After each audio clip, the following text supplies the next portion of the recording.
The girl, not wanting to be assaulted by the fat man, activated the bomb in her pocket. Mark, upon seeing this, was so terrified that he didn't even have time to pull up his pants and tried to escape. However, Jenny wasn't going to let him get away. She threw the bomb at him, and the violent explosion immediately ended Mark's life.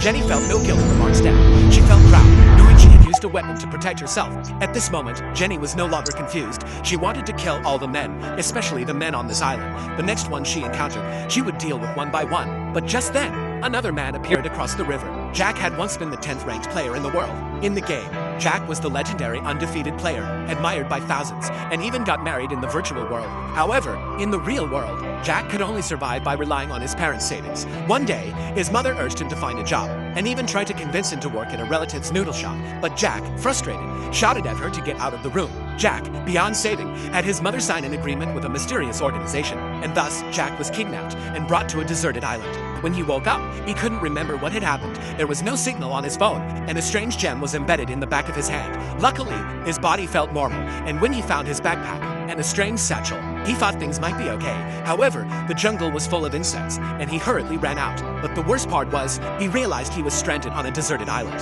After finishing the last of his food, he noticed 8 cubes inside the satchel. When he accidentally pressed the activation button, the cubes began a countdown. The ticking numbers made him uneasy, and he quickly threw the cubes away.